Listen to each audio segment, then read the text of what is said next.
طوفان نوح کے بعد سرزمین حجاز ہزاروں سال تک غیر آباد رہی، یہاں تک کہ اللہ تعالیٰ کے حکم سے حضرت ابراہیم علیہ السلام نے اس وادی بیاب و گیاہ میں اپنی بیوی ہاجرہ اور بیٹے اسماعیل کو کچھ کھجوریں اور پانی کا ایک مشکیزہ دے کر بسایا۔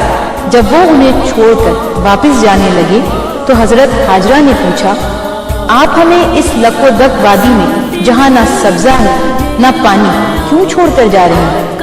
تو حضرت ابراہیم علیہ السلام نے فرمایا، اللہ تعالیٰ کا یہی حکم ہے۔ ان آیات ربنا ثاقبات، ان آیات ربنا ثاقبات۔ حضرت ہاجرہ اللہ تعالیٰ پر بھروسہ کر کے خاموش ہو گئی۔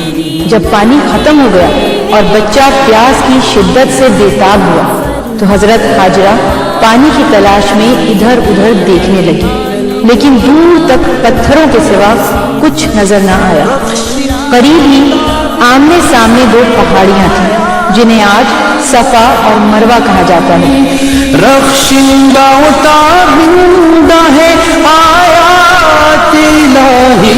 حضرت ہاجرہ کبھی ایک پہاڑی پر جاتی اور دور دور تک پانی تلاش کرتی، کبھی بھاگ کر بچے کے پاس آتی اور پھر دوسری پہاڑی پر جا کر دور دور تک پانی تلاش کرتی۔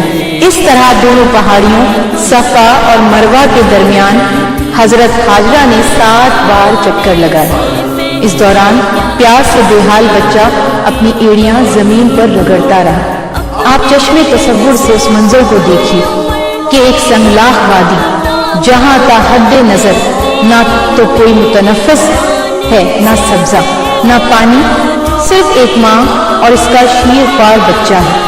پانی کی ایک بوند پاس نہیں ہے، دونوں شدت پیاس سے بےتاب اور بے قرار ہیں۔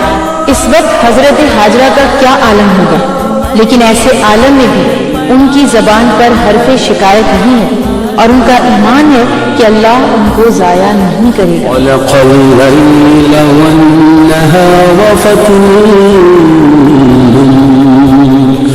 مستبیل حما به مقدور۔ اصل میں یہ ان کے صبر و ضبط کا امتحان تھا اور وہ اس امتحان میں ثابت قدم رہی۔ 7ویں چکر پر جب وہ بچے کے پاس پہنچی تو یہ دیکھ کر سخت حیران ہوئی کہ بچے کی ایڑیوں کے پاس قدرت الہی سے پانی ابل رہا ہے۔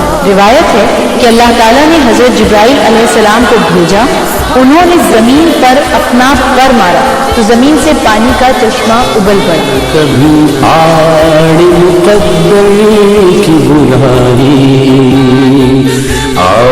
پانی دیکھ کر حضرت ہاجرہ نے اللہ کی جناب میں شکر کا سجدہ کیا اور بچے کو پانی پلایا، خود بھی شکم سیر ہے۔ پانی تھا کہ تیزی سے نکلا ہی جا رہا تھا۔ حضرت ہاجرہ نے کہا زمزم اور اس کے گرد پتھروں کی باڑ باندھ رہی تھی۔ اسی دن سے اس کا نام زمزم ہو گیا، یعنی باندھا گیا۔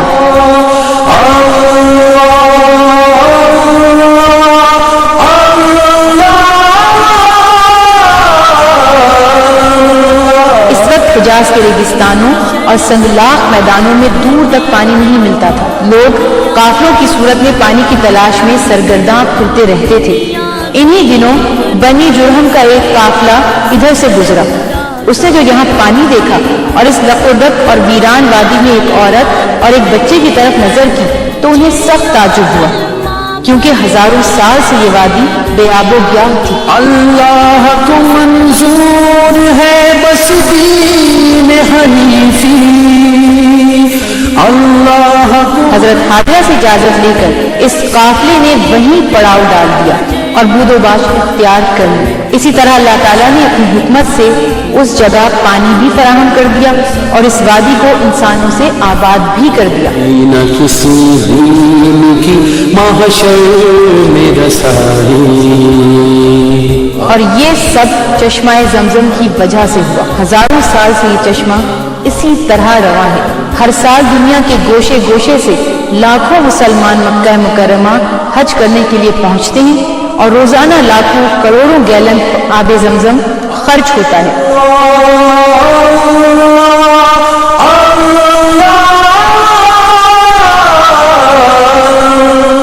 حیران ہے کہ آخر یہ پانی کہاں سے آ رہا ہے، اس کے سوتے کہاں ہیں۔ دنیا کا کوئی بھی پانی چند دنوں اگر ایک جگہ ٹھہرا رہے یا کسی برتن میں رکھ لیا جائے تو خراب ہو جاتا ہے، لیکن آب زمزم کا یہ اعجاز ہے کہ کبھی خراب نہیں ہوتا، جسمانی اور روحانی بیماریوں کے لیے شفا ہے۔ یہ اللہ تعالیٰ کی حقانیت کا ایک ایسا معجزہ ہے جس کی حقیقت کو پانے کے لیے انسانی عقل عاجز و درماندہ ہے۔ وَفَكُلٌّ خَلَقَ